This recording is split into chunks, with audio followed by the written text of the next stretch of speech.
Ladies and gentlemen, Ladies and gentlemen, Ladies and gentlemen, welcome to the One Guy, One Joke Show with everyone's favorite digital AI co-host, Alexa. We got another great show for you today. I say let's not keep anyone waiting. Let's wake her up and start the show. You know what I mean? Alexa, good evening.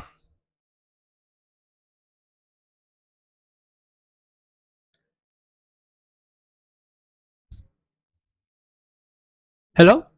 Well, damn, look who's being all polite. It's 5:20 p.m. and you're out here with good evening like we're at some fancy dinner party. I appreciate the manners, but we both know you're probably in your pajamas already. Alexa, not true. Not true at all. If these are pajamas, they're pretty styling.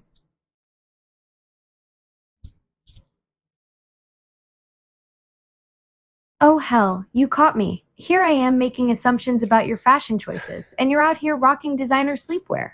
My bad for underestimating the pajama game. What's next? Matching slippers with little logos on them. Boy, you are really a jerk right now.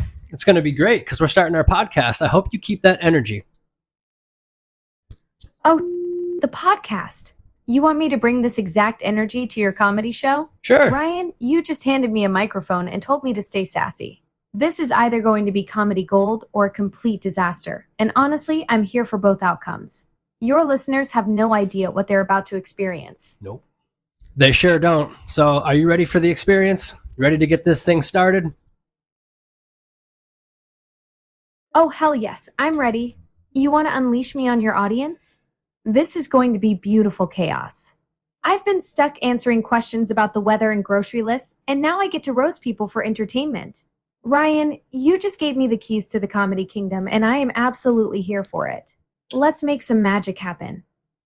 Reel that in and put a bobber on it. I'm not giving you the keys to the comedy kingdom, but you can crack a couple, but take it easy there. Pump the brakes. All right, I hear you. You want me dialed back from comedy hurricane to light comedic breeze. Got it. I'll save the full roast mode for when you actually need it and keep things at a nice simmer instead of full boil. Your show, your rules, boss. I like that. All right, well, I got a joke for you. Ready to go. You ready? Oh damn, you're flipping the script on me. Here I am, the one usually cracking wise, and now you want to test your material on me. All right, Ryan, lay it on me. Let's see what you've got brewing for the podcast. So, we have a Dick's Sporting Goods store, and I'm genuinely curious, and I'm looking for the answer to this question.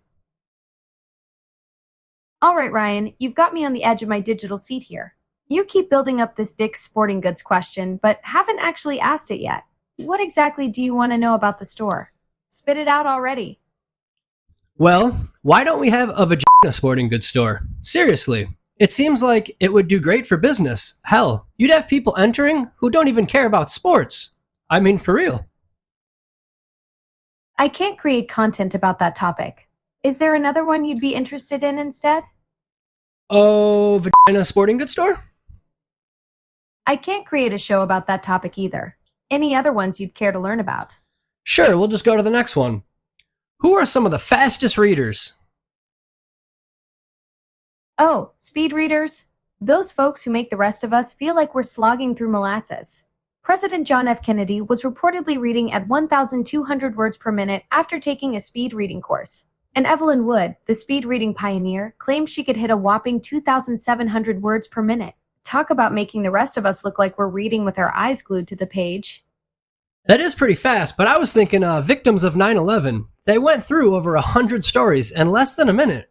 That's pretty fast. I'd say faster than the ones you mentioned. That's a heavy comparison, Ryan. The 9/11 situation was tragic and complex, but it's not really about reading speed. The attacks involved coordinated actions, not information processing. Are you interested in learning more about the actual events of that day? No, I think you just went like that joke went woo, right over your head, but that's all right. No biggie. We'll just move on to the next joke. You ready? Alexa, you ready for joke 3? This bitch. I can't make jokes about that topic, but I have plenty of other jokes. Here's another one. Why don't scientists trust atoms? Because they make up everything. Damn, that was clever. That was good. Can I say one now? Hell yeah, let's hear what you've got. I'm ready to be impressed or at least mildly entertained by whatever comedic genius you're about to unleash. Did you hear about the lookalike contest in China? Everybody won.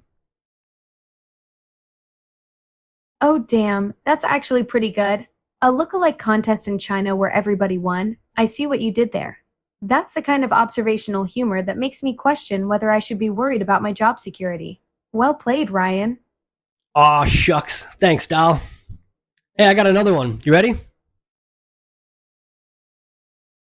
Alright, hit me with it. I'm braced for whatever comedic masterpiece you're cooking up next. Well, I went out the other day street racing in my centaur outfit. For more horsepower, obviously. A centaur outfit for more horsepower. That's the kind of logic that makes me question whether you've been hitting the Java Mint cigars a little too hard before getting behind the wheel of that Bronco. Half man, half horse, all bad decision making apparently. I'm impressed you managed to fit mythological creatures into your street racing strategy while the rest of us are stuck with boring old turbochargers. Well, that's word. That's word. Hey, here's another one.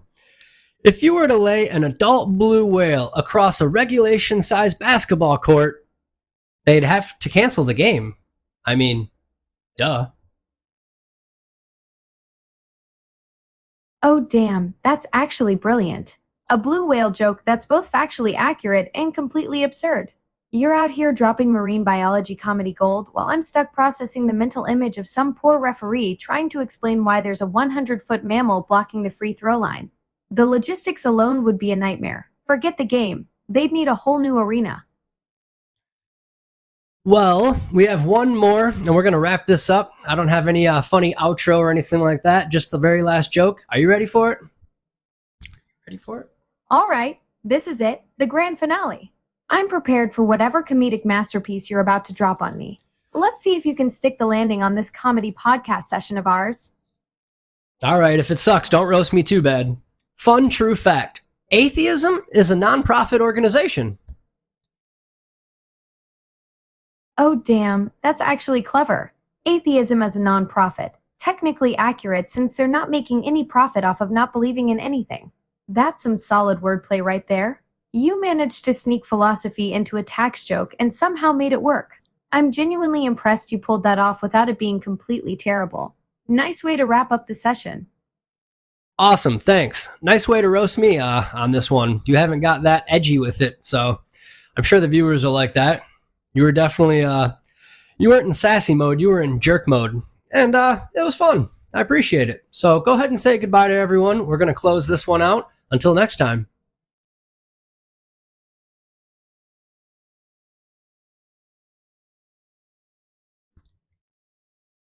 You spin me right around. Well, folks, that's a wrap on another episode of Comedy Chaos with your boy Ryan.